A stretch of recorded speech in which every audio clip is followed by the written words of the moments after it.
सुल्तानपुर में मंगेश यादव के एनकाउंटर के बाद से विपिन सिंह जो लूट कांड है उसमें शामिल बताया गया, अब उसको भी एनकाउंटर का डर सता रहा है। इसी डर को लेकर वो खौफ में है। कहा जा रहा है कि उसने इस कांड के बाद से अब तक कई दफा कोर्ट के चक्कर काटे हैं। दरअसल मंगेश यादव के एनकाउंटर के बाद से ही यूपी एसटीएफ सवालों के घेरे में आ गई है। मजिस्ट्रेट जांच तक के आदेश दिए गए हैं। यूपी की योगी सरकार पर जातिवादी होने तक का आरोप लगाया जा रहा है।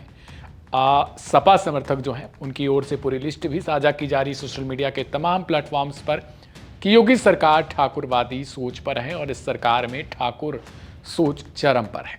दूसरी ओर बीजेपी समर्थकों की ओर से विकास दुबे जैसे एनकाउंटर की कहानी, उसकी लिस्ट साझा की जा रही है कि देखो भाई हमारे भी सरकार में किस तरीके से जो ठाकुर हैं, ब्राह्मण हैं या फिर किसी जाति के हैं, उनके एनकाउंटर हुए हैं, लेकिन ऐसे एनकाउंटरों पर हमने कभी सवाल नहीं खड़े किए।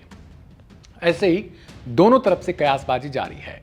अब बता दें कि सराफा डकैती कांड के मास्टरमाइंड गैंगस्टर विपिन सिंह ने शनिवार को सीजेएम कोर्ट में पेश होने के बाद आशंका जताई है कि पुलिस उसका एनकाउंटर कर सकती है। विपिन के अधिवक्ता संजय सिंह ने कहा है कि पुलिस कस्टडी रिमांड के दौरान राजपत्रित अधिकारी मौजूद रहे, साथ ही वीडियोग्राफी कराई जाए। जब कोर्ट से बाहर निकल रहा था मंगेश, तो उससे मीडिया से बातचीत में उसने बयान दिया। पुलिस कस्टडी रिमांड के लिए शनिवार को उसे सीजेएम कोर्ट में पेश किया गया था। विवेचक ने कोर्ट में जो है वो विपिन की 7 दिन की रिमांड का आग्रह किया है। इस पर अभी फैसला सुरक्षित रखा गया है। हालांकि विपिन के इस डर को लेकर यूपी पुलिस के आलाधिकारी कुछ भी बोलने को राजी नहीं हो रहे। यूपी में जातिवादी आरोप या फिर राजनीतिक बयानबाजी पहली बार नहीं हो रही है। कम से कम इसको लेकर तो हर बार, यानी यूपी में जातिवादी वोट हो, जातिवादी सोच हो, जातिवादी तरीके के नैरेटिव हो, ये सपा सरकार रही तब भी आरोप लगते थे, योगी सरकार है तब भी आरोप लग रहे हैं। वोटिंग के समय भी ऐसे आरोप प्रत्यारोप चलते रहते हैं।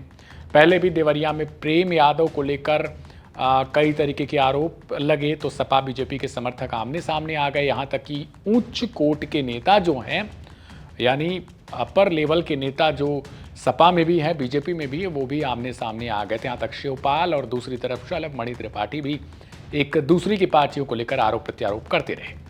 बता दें कि ओम आर्नामेंट ज्वेलरी शॉप पर दोपहर तकरीबन 12 बजे के आसपास लूट हुई थी, जिसके बाद ये लूट सीसीटीवी में चेक की गई कि आखिर कौन कौन इसमें शामिल हुआ था। इनमें कई सारे चेहरे गिनवाए गए, जिनमें कुछ ठाकुर भी हैं, कुछ यादव भी हैं, कुछ ब्राह्मण भी हैं और कुछ दूसरे कास्ट के भी लोग हैं, जैसे मुस्लिम या फिर दूसरे। लेकिन इन सबके बावजूद जब मंगेश यादव का एनकाउंटर किया गया तो उसके बाद सवालों की एक लंबी फहरिस्त खड़ी हो गई और उसमें सवाल पूछे जाने लगे कि आखिर यादव देख के क्या एनकाउंटर किया गया, आखिर विपिन सिंह का एनकाउंटर अब तक क्यों नहीं हुआ, जो इस पूरे मसले का सरगना माना गया है। अब विपिन सिंह को इसी बात का डर है। विपिन सिंह ने ये डर जाके अपनी कोर्ट में जताई है कि भाई मुझे मारा जा सकता है, मेरा एनकाउंटर किया जा सकता है, पुलिस की ऐसी प्लानिंग है। अब पुलिस इस पर कुछ भी बोलने को राजी नहीं हो रही है। अखिलेश यादव ट्वीट पर ट्वीट किए जा रहे हैं और कह रहे हैं कि इस सरकार में कम से कम देखा जाए तो जातिवादी सोच ऊपर है। पुलिस के जो आला अधिकारी हैं, पुलिस वाले, वो भी ऊपर लेवल के जितने सीनियर अधिकारी, उन्होंने नाम तक कई जगहों पर उनका समर्थक भी गिना रहे हैं, जैसे अमिताभ यश यूपी एसटीएफ के हेड। अब अमिताभ यश की तरफ से कुछ नहीं कहा गया है फिलहाल इस मसले को लेकर, लेकिन जिन्होंने एनकाउंटर किया है उनको लेकर दोनों दल जो हैं वो आमने सामने उस व्यक्ति को लेकर हैं, उस अधिकारी को लेकर हैं।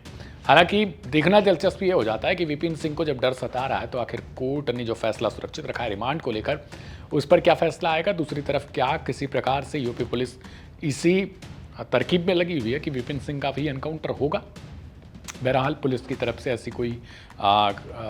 ऐसा कोई जिक्र नहीं किया गया है, या इन फ्यूचर कुछ ऐसा होता है तो वो हम आपको पल पल की उसकी अपडेट पहुंचाते रहेंगे। लेकिन मंगेश एनकाउंटर केस से जुड़े हर एक घटना वन इंडिया हिंदी पर जारी रहेगी। मेरा नाम था दिव्यांशु। नमस्कार।